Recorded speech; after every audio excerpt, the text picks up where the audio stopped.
الحمد لله نحمده ونستعينه ونستغفره ونؤمن به ونتوكل عليه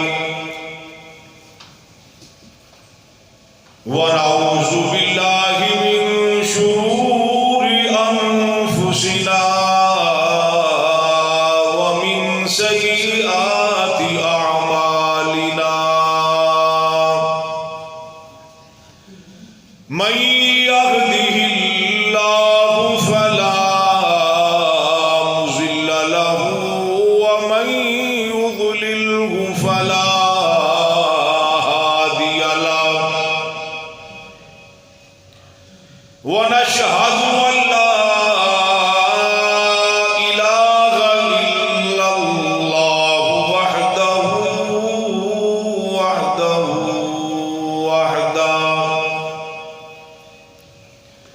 لا شريك له ولا نظير له ولا معين له ولا وزير له ونشهد أن سيدنا وسندنا ونبينا وشفيعنا وهادينا ومرشدنا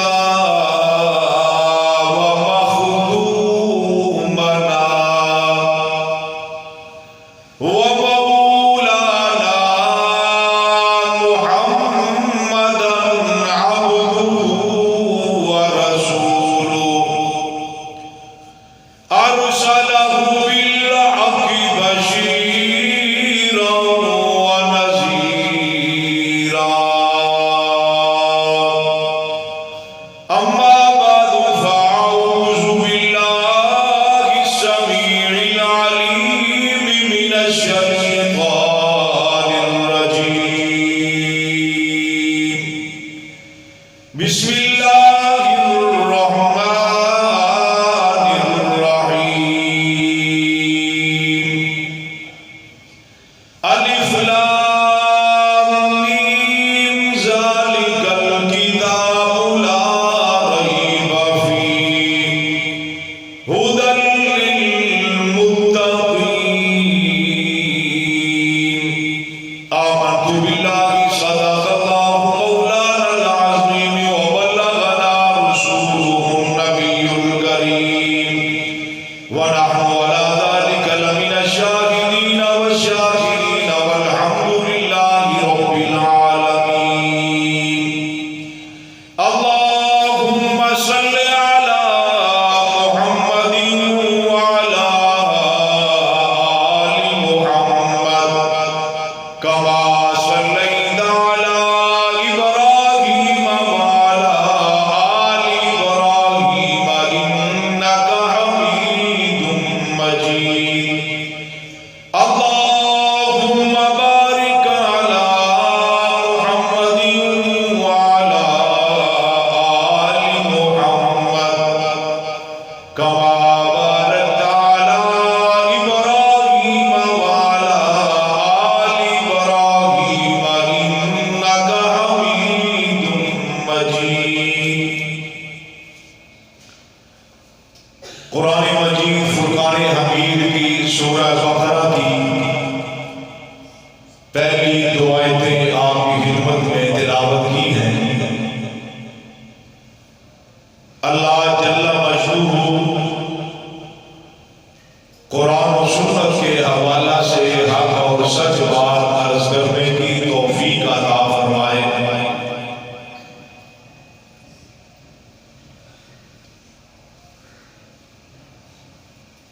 الف لام میم یہ حروف مقطعات ہیں۔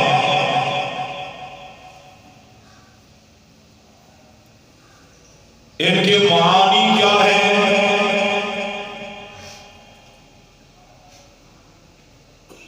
اس کا علم اللہ رب العزت کی ذات کو ہے۔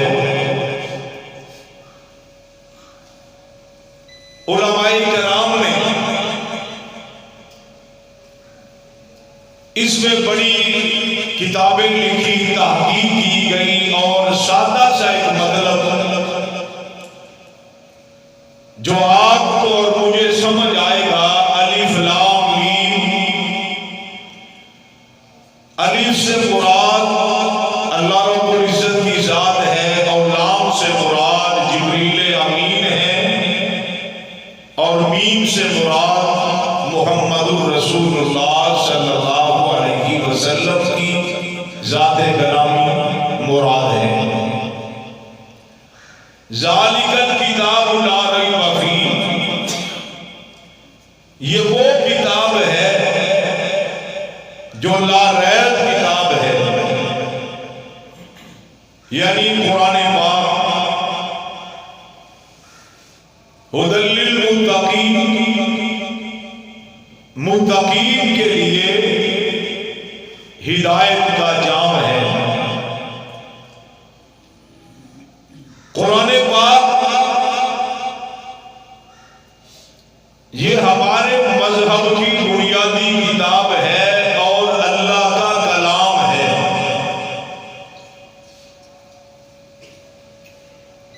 الف لام میم، اس میں قرآن پاک کی تاریخ کا تذکرہ کیا ہے، یعنی اللہ کا کلام ہے، بھیجنے والے اللہ ہیں، شور زیادہ ہے، اور لانے والے جبریل امین ہیں، اور جن پر نازل کیا گیا وہ محمد الرسول اللہ صلی اللہ علیہ وسلم ہیں۔ اور اگلی آیت کریمہ ذالک الکتاب لا ریب فیہ، یہ وہ کتاب ہے جس میں کسی قسم کے شک و شبہ کی گنجائش ہی نہیں، وہ لا ریب کتاب ہے۔ آپ نے سوشل میڈیا پر ایک گروہ کی طرف سے یہ اعلان کیا گیا کہ ہم بہت جلد اصلی قرآن عوام کے سامنے لائیں گے، اور اس سے قبل آپ نے سوشل میڈیا پہ دیکھا ہوگا کہ ہندوستان میں ایک آدمی نے یہ کہا کہ قرآن پاک میں فلاں فلاں آیتیں نکال دی جائیں تاکہ دنیا میں امن قائم ہو جائے۔ میرے واجب الاحترام دوستو، بھائیوں، اگر آج قرآن پاک کے متعلق ہمارا عقیدہ ہی نہیں بنتا، ہمارا ایمان ہی پختہ نہیں ہوتا، ہم شکوک و شبہات میں پڑے رہے، پتہ نہیں یہ کتاب اصلی ہے یا نہیں، تو پھر اس قرآن پاک کو پڑھنے کا، پڑھانے کا کوئی فائدہ نہیں۔ پہلے قرآن پاک کے متعلق ہمیں اپنا ایمان پختہ کرنا ہوگا، اور یہ قرآن پاک جو آج ہمارے گھروں میں ہے، ہماری مساجد میں ہے، ہمارے مدارس میں ہے، جس کے 30 پارے 114 سورتیں اور اس کی 7 منزلیں، یہی وہ قرآن ہے جو لوح محفوظ میں تھا، اسی کو جبریل امین لائے اور امام الانبیاء صلی اللہ علیہ وسلم نے صحابہ کرام سے اس کو لکھوایا، اور صحابہ نے جمع کر کے اس کو پوری دنیا میں پھیلا دیا۔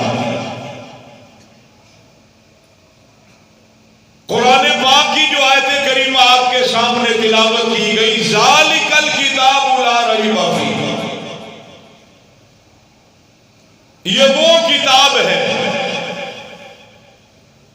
جو لا ریب کتاب ہے.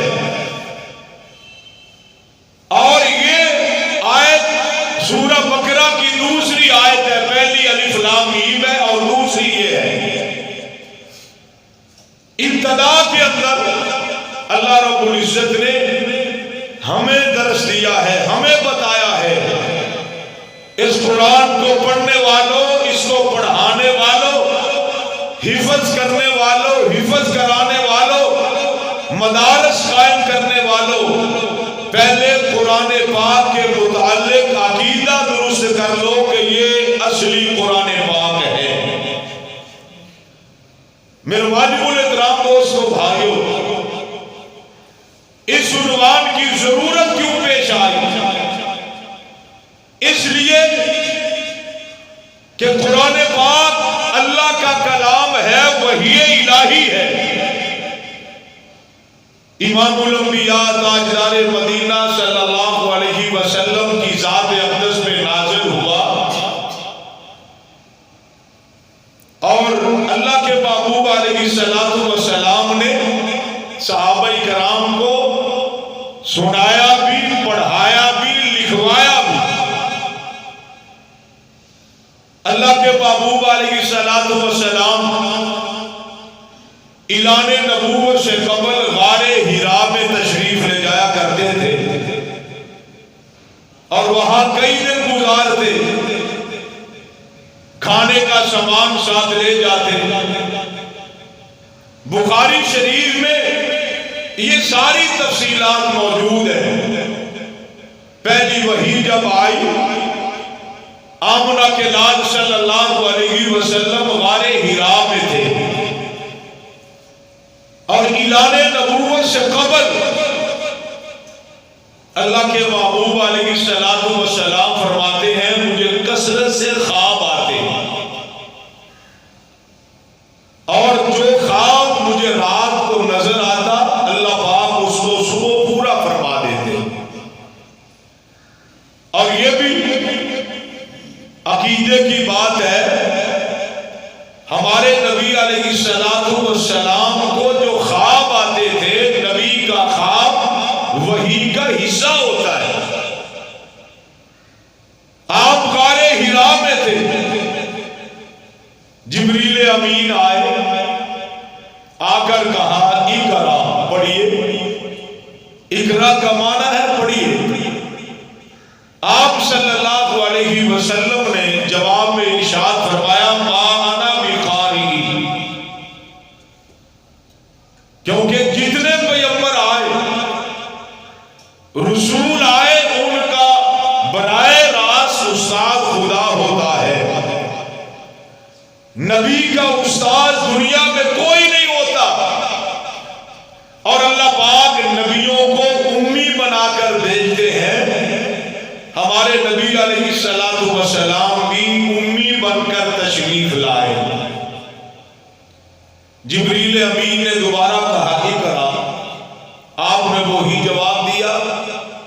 پھر تیسری مرتبہ کہا اقرا، آپ علیہ السلام نے وہی جواب ارشاد فرمایا. پھر جبریل امین نے آپ کو اپنی چھاتی سے، اپنے سینے سے لگا کر تھوڑا سا دبایا اور پھر کہا اقرا بسم ربک الذی خلق، خلق الانسان من علق، اقرا وربک الاکرم الذی علم بالقلم. یہ قرآن پاک کی پہلی 5 آیتیں نازل ہوئی. یہ پہلی وحی تھی. آمنہ کے لال علیہ السلام غار حرا سے نکلے، گھر تشریف لائے. یہ ایک لمبی تفصیل ہے. حضرت خدیجہ الکبریٰ رضی اللہ تعالی عنہا کو کہا مجھے بستر لگا دیجئے. بستر لگا دیا. آپ نے ساری یہ بات بتائی اور حضرت خدیجہ الکبریٰ رضی اللہ تعالی عنہا اپنے عزیز ورقہ بن نوفل کی خدمت میں گئی جو سابقہ کتابوں کا عالم تھا، اس نے یہ ساری بات سن کر کہا خدیجہ تجھے مبارک ہو، اللہ رب العزت نے تیرے شوہر محمد الرسول اللہ کے سر پہ نبوت کا تاج سجا دیا ہے۔ یہ پہلی وحی ہے۔ اس کے بعد کچھ عرصہ وحی بند ہو گئی، دوسری وحی آتی ہے۔ اللہ کا قرآن کہتا ہے یا ایھا المدثر قم فانذر وربک فکبر وثیابک فطہر۔ یہ قرآن پاک کی دوسری وحی ہے۔ اس کی تفصیلات انشاءاللہ پھر کسی دن عرض کروں گا۔ آپ صلی اللہ علیہ وسلم نے یہ قرآن وحی مکے والوں کے سامنے رکھی، صحابہ کرام کو قرآن سنایا تو مکے والے شک میں پڑ گئے، انکار کر دیا کہ ہم اس کو رب کا کلام نہیں مانتے، ہم اس کو وہی نہیں مانتے، اور عقل کی بنیاد پر کہ یہ جو نبوت کا دعوے دار ہے، اس کا بچپن، اس کی جوانی، یہ 40 سالہ زندگی ہمارے سامنے گزری ہے، یہ کسی کالج میں، کسی سکول میں، کسی اکیڈمی میں، کسی یونیورسٹی میں تو گئے نہیں۔ سطحی سوچ ہے، ظاہری سوچ ہے، لیکن رب کیا کہتے ہیں کہ میرا نبی براہ راست میرا شاگرد ہوتا ہے، دنیا میں کسی نبی کا کوئی استاد نہیں۔ اب سوچ میں پڑ گئے، اتنا فصیح و بلیغ کلام یہ کہاں سے سیکھ کر ہمیں سناتا ہے؟ عقل کی بنیاد پر سوچنے لگے، جبکہ قرآن پاک کس کا کلام ہے؟ اللہ کا کلام ہے۔ ایمانداری سے بتاؤ، بڑے لوگوں کی باتیں بڑی ہوتی ہیں، ہم اپنے ماحول اور معاشرے میں کہتے ہیں یہ بڑا بندہ ہے، اس کی بات بھی بڑی ہے، تو عربی کے اندر کیا کہتے ہیں؟ کلام الملوکی ملوک الکلام، بادشاہوں کا کلام کلاموں کا بادشاہ ہوتا ہے، یعنی بادشاہ کی بات بھی بڑی ہوتی ہے۔ اب مکے والوں نے اس کو رب کا کلام ماننا نہیں یا انکار کیا، اور سارے عربی تھے، قرآن بھی عربی میں آیا۔ عرب کا معنی فصیح و بلیغ ہے، وہ عرب، ہم عجم، عین جیم میم اور میم، اس کو عجم، عجم کا معنی کیا ہے؟ یعنی اہل عرب، ہمیں عجمی کہتے ہیں، عجمی کا معنی گونگا۔ کیا مطلب ہے؟ وہ عرب لوگ کہتے تھے کلام پر دسترت ہمیں حاصل ہے، عربی ہماری زبان ہے، ہم بغیر سوچے اور سمجھے کئی درجن سینکڑوں اشعار کہہ لیتے ہیں۔ یہ اہل عجم تو گونگے ہیں۔ اللہ رب العزت نے قرآن بھی عربی میں اتارا، محبوب کی زبان بھی عربی ہے اور جنت کی زبان بھی عربی ہے۔ اور قرآن پاک میں اللہ پاک فرماتے ہیں کہ ہم نے قرآن پاک کو عربی زبان میں نازل کیا ہے۔ کون سی زبان میں؟ عربی زبان میں۔ عقل کی بنیاد پر ایک بات ذہن میں رکھنا، بنیادی بات ہے، عقل، ہماری عقل نہیں، ہم ساری کائنات کے لوگ مل جائیں، ہم سب کی عقلیں وہ ناقص ہیں، کمزور ہیں۔ ہمارے لیے کیا حکم ہے کہ دین کی کوئی بات ہماری سمجھ میں آئے یا نہ آئے، وہ اللہ کا حکم ہو، اللہ کے رسول کا حکم ہو، ہم نے اس کو ماننا ہے، ہم نے اس کو تسلیم کرنا ہے، اس پہ ایمان لانا ہے۔ وہ ہماری سمجھ میں آئے نہ آئے، جو دین کی بات ہماری سمجھ میں نہیں آتی اس کا مطلب یہ نہیں ہے کہ یہ بات غلط ہے۔ یہ سوچ ہوگی تو بندہ دائرہ اسلام سے خارج ہو جائے گا۔ دین کامل تھا، کامل ہے اور کامل رہے گا۔ ہماری عقل ناقص ہے، ہماری عقلیں کمزور ہیں، اور رب العالمین نے انسان کو کتنی عقل سے نوازا ہے۔ آپ نے کبھی اس گہرائی میں جا کر سوچا نہیں ہے، یہ جو جہاز اڑ رہا ہے لوہا ہوا میں، یہ انسان کی پیداوار ہے نا، اس کی ایجادات ہے نا، اس کو عقل دینے والا کون ہے؟ اور بحری بیڑا جو ہے سمندر میں، کتنے بڑے بڑے بحری بیڑے ہیں، ایجاد تو اس کو انسان نے کیا ہے، لیکن انسان کو عقل دینے والا کون ہے؟ اس کائنات میں جتنے بڑے عقلوں والے ہیں، ایجادات کے ماہر ہیں، سائنسدان ہیں، وہ سارے بھی مل جائیں، سب کی عقلیں مل جائیں تو پھر بھی سب کی عقلیں ناقص ہیں۔ اب عقل کی بنیاد پر سوچ کر کہنے لگے یہ کلام کہاں سے سیکھ کر آتا ہے، اس کا استاذ کون ہے؟ ہمارے سامنے تو جاتا نہیں کسی کے پاس،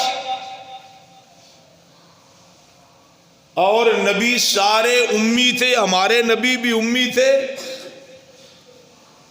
لیکن رب العالمین نے علم اتنا عطا کر دیا کہ سارے نبی بھی مل کر ہمارے نبی کے علم کا مقابلہ نہیں کر سکتے۔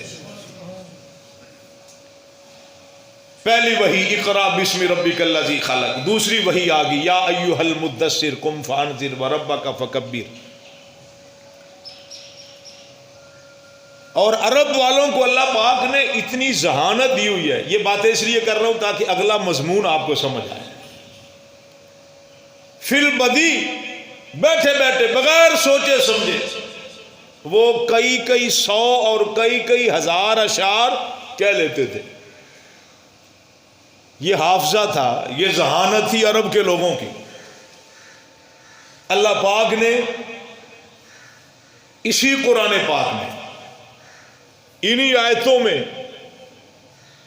آمنہ کے لال کی زبان سے مکے والوں کو چیلنج کر دیا،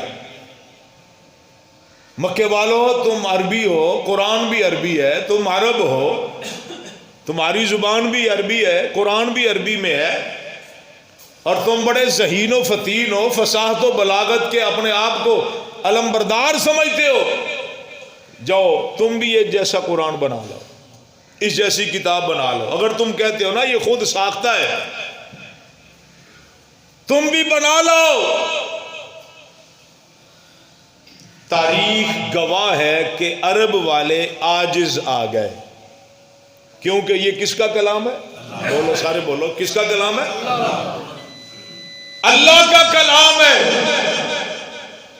اس کی 114 سورتیں، رب کہتے ہیں مکے والوں، انسان سارے قرآن کی آیت کا خلاصہ، سارے انسان پڑھے لکھے ان پڑھ شہری دیہاتی بڑے چھوٹے اور ساتھ جنات کو بھی ملا لو، سارے جمع ہو کر ایادو بمثل ھذا القرآن، اس جیسا قرآن بنا کے لاؤ، فصاحت و بلاغت بھی ہو، قافیہ بندی بھی ہو، 7 منزلیں 114 سورتیں ہو۔ رب کا قرآن کہتا ہے لا یاتون بمثلہ، مکے والوں یہ قرآن کا اعجاز ہے، یہ اپنا کلام کا کلام نہیں ہے، یہ خود ساختہ نہیں ہے، یہ کسی شاعر کا کلام نہیں ہے، یہ رب العالمین کا کلام ہے۔ مکے والوں اگر تم اس کو خدا کا کلام نہیں مانتے، وہی نہیں مانتے، تو جو تمہیں بھی چیلنج ہے اس جیسا قرآن بنا کے لاؤ۔ چیلنج کرنے والا کون ہے؟ اور اس کی صورتیں کتنی ہیں؟ آواز ٹھیک ہے، آواز نہیں ٹھیک ہے، 114 صورتیں۔ اللہ پاک نے 104 صورتوں کی معافی دے دی. فرمایا 10 بنا لو. کتنی؟ 10. پہلے 114 تھی. اللہ خود کہتا ہے انسان جن سارے مل جائیں 104 صورتوں کی اللہ نے معافی دے دی. فرمایا 10 صورتیں بنا لو. یہ قرآن کی آیت کا ترجمہ ہے. اگر تم اس کو وہی نہیں نہ مانتے 10 بنا لو. تاریخ گواہ ہے مکے والے 10 صورتیں بھی بولو نہ بنا سکے. اللہ پاک نے اپنے چیلنج میں اور تخفیف کر دی, کمی کر دی. قرآن پاک کا پہلا پارہ سورہ بقرہ 3واں رکوع ہے. خدایا رب کے کلام کو ترجمے سے پڑھا کرو, سمجھ نہ آئے علماء سے سمجھا کرو. رب کا قرآن کہتا مکے والوں وَإِن كُنتُمْ فِي رَيْبٍ مِّمَّا نَزَّلْنَا عَلَىٰ عَبْدِنَا فَأْتُوا بِسُورَةٍ مِّن مِّثْلِهِ. جو کچھ میں نے نازل کیا مِّمَّا نَزَّلْنَا عَلَىٰ عَبْدِنَا اپنے بندے پر. ربا اس بندے سے مراد کون ہے؟ فرمایا آمنہ کے نام محمد الرسول اللہ, عبداللہ کے نور نظر محمد الرسول اللہ, ابو بکر کے نام محمد الرسول اللہ, آخری نبی محمد الرسول اللہ. قرآن کے الفاظ پہ غور کیجئے. وَإِن كُنتُمْ فِي رَيْبٍ مِّمَّا نَزَّلْنَا. اگر تمہیں شک ہے اس قرآن میں, تمہیں شک ہے اس وحی میں, تمہیں شک ہے اقرأ بِاسْمِ رَبِّكَ الَّذِي خَلَقَ قرآن کی آیتوں میں مِّمَّا نَزَّلْنَا عَلَىٰ عَبْدِنَا قرآن کے حروف پہ غور کیجئے. قرآن کہتا ہے, رب کہتے ہیں جو ہم نے نازل کیا اپنے بندے پر. اگر تمہیں شک ہے فَأْتُوا بِسُورَةٍ مِّن مِّثْلِهِ, جو ایک سورت بنا کے لے آؤ. کتنی صورتیں؟ پہلے 114 کا, پھر 10 کہا, پھر ایک کہا. 2 زبر 2 زیر 2 پیش, اس کو کیا کہتے ہیں؟ تنوین. کیا کہتے ہیں؟ تنوین. جو آپ نے آج سے 40 سال پہلے نورانی قاعدہ پڑھا تھا نا, یہ اس کی باتیں ہیں. 2 زبر 2 زیر 2 پیش کو کیا کہتے ہیں؟ التنوین. نیٹ سے دیکھ کر اردو کی کتابیں پڑھ کر بندہ عالم نہیں بنتا, بندہ مولوی نہیں بنتا. اور مولوی بہت بڑا اعزاز ہے. پہلے لوگ علماء کو لوگ ملا کہا کرتے تھے, اور یہ بڑے اعزاز کی بات ہے. 2 زبر 2 زیر 2 پیش, اس کو کیا کہتے ہیں؟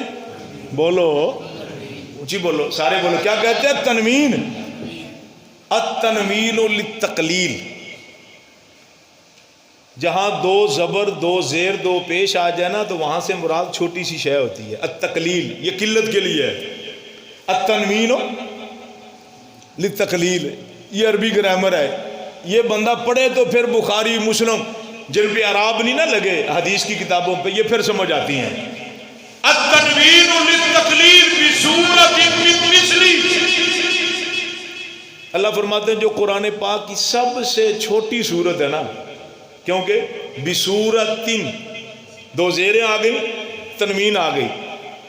سب سے چھوٹی صورت کون سی ہے؟ بولو اونچی آواز سے بولو. انا آتینا کل کوثر فصلی لربک وانحر ان شانئک ھو الابتر. اس کی 3 آیتیں ہیں. کتنی؟ اور یہ قرآن پاک کی سب سے چھوٹی صورت ہے. آگے اللہ پاک کی وحدانیت کو دیکھیے. فرمایا فاتوا بسورۃ من مثلہ وادعوا شہداءکم من دون اللہ. اللہ کے علاوہ جن کو مشکل کشا کہتے ہو, حاجت روا کہتے ہو, مشکل کشا کہتے ہو, کیونکہ 360 بت تو بیت اللہ کے اندر رکھے تھے نا. سورج کو مانتے تھے, آگ کے پجاری تھے, بتوں کے پجاری تھے. اور یہ بات ذہن میں رکھ لو، جو بندہ رب سے نہیں ڈرتا وہ دنیا کی ہر شے سے ڈرتا ہے، اور جو بندہ رب سے ڈرتا ہے تو پھر دنیا کی ہر شے اس بندے سے ڈرتی ہے۔ اور حدیث پاک میں آتا ہے من کان للہ کان اللہ لہ، جو بندہ رب کا ہو جاتا ہے نا تو رب پھر اس کا ہو جاتا ہے۔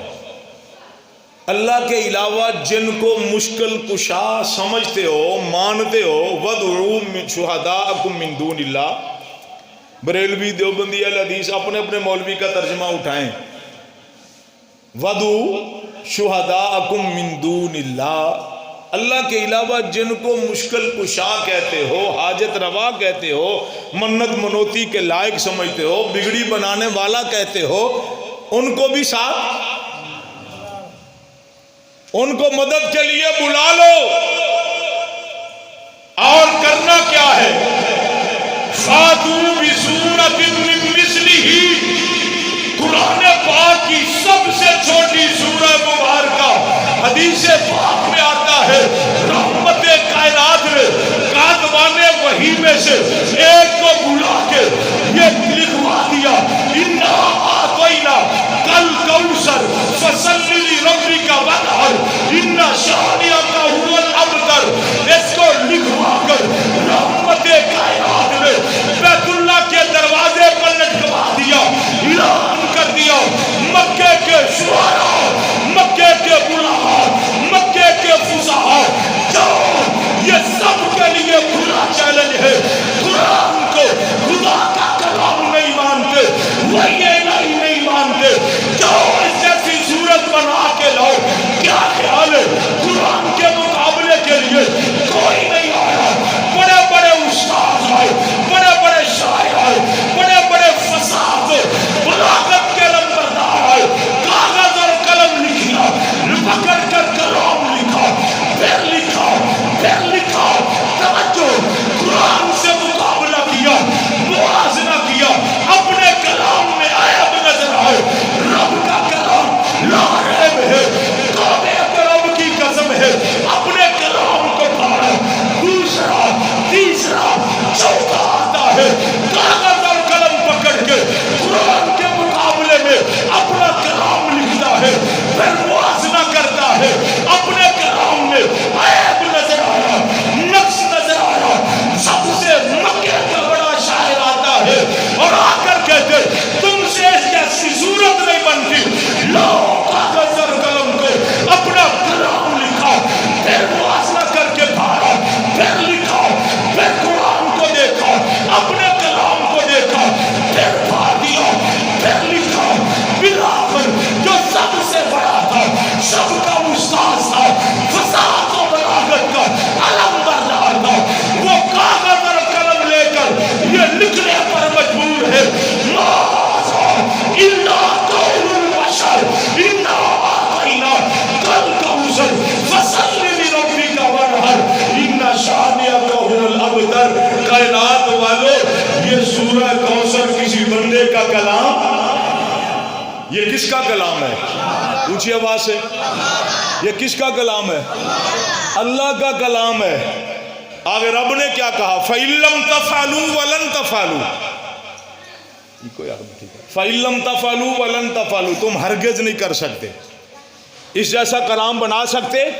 بولو، نہیں بنا سکتے۔ اللہ کا قرآن کہتا فَإِن لَمْ تَفْعَلُوا وَلَن تَفْعَلُوا فَاتَّقُوا النَّارَ الَّتِي وَقُودُهَا النَّاسُ وَالْحِجَارَةُ۔ کائنات والو، تم ہرگز قرآن کا مقابلہ نہیں کر سکتے۔ رب نے کہا اس جیسا قرآن لاؤ، نہیں بنا سکے۔ رب کہتا ہے دستور سے بناؤ، نہیں بنا سکے۔ رب کہتا ہے اِنَّا أَعْطَيْنَاكَ الْكَوْثَرَ فَصَلِّ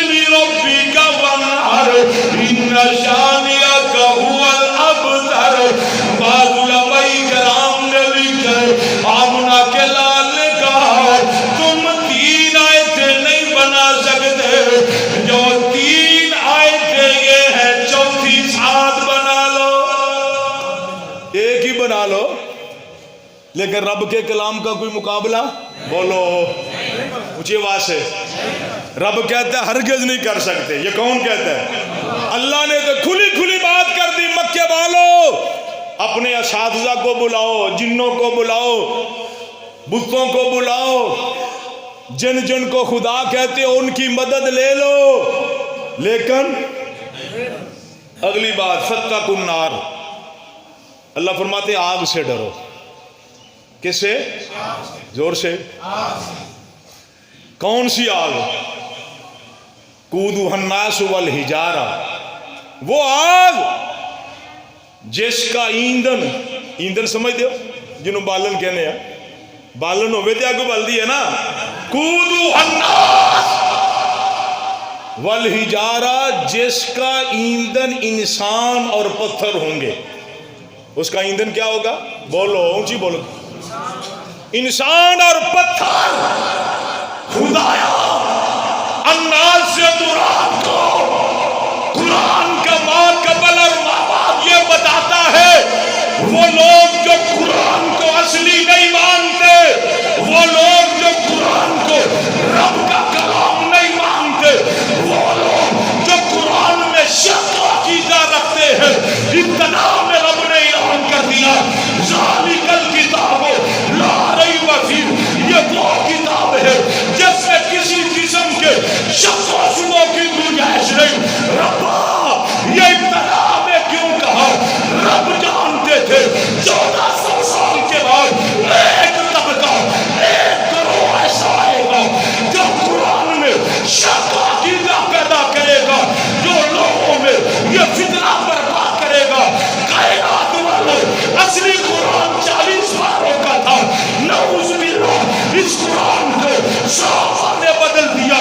نعوذ باللہ اصلی قرآن کو 17,000 آیتوں پر مشتمل تھا. نعوذ باللہ یہ وہ فتنہ پرور لوگ ہیں. آپ نے کل آج پرسوں سوشل میڈیا پہ یہ بیانات سنے ہوں گے, ہم نیا قرآن لانا چاہتے ہیں. توبہ کرم کی قسم ہے, یہ قرآن جو آپ کے ہاتھوں میں ہے, یہ قرآن جو آپ کی مسجد میں ہے, یہ قرآن جو آپ کے بچے پڑھتے ہیں, نہیں نہیں, یہ قرآن جو آپ دکان کے اختتام پہ پڑھاتے ہو, یہ قرآن نیا مکان تعمیر کر کے جس کی بچوں سے تلاوت کرواتے ہو, وہ قرآن ماں باپ کی فوقی پہ جس کو ایصال ثواب کے لیے پڑھتے ہو, نہیں نہیں, وہ قرآن جو رب کا کلام ہے, وہ قرآن جو جبریل لائے, وہ قرآن جو محمد کے سینے پہ آیا, وہ قرآن جس کو صحابہ نے لکھا, وہ قرآن جس کو صحابہ نے جمع کیا, وہ قرآن جو صحابہ نے چھاپ کے پوری کائنات میں پھیلا دیا, وہ قرآن جو جمع تعبیر نے لیا, وہ قرآن جو اولیاء کے ذریعے اور محدثین کے ذریعے آج ہمارے تک ہے. یہ عقیدہ بناؤ, یہ عقیدہ بناؤ, یہ ذہن بناؤ, ایمان پختہ کرو. یہ وہی قرآن ہے جو لوح محفوظ میں تھا, یہ کل بھی محفوظ تھا, آج بھی محفوظ ہے, اور یہ قرآن قیامت تک محفوظ رہے گا.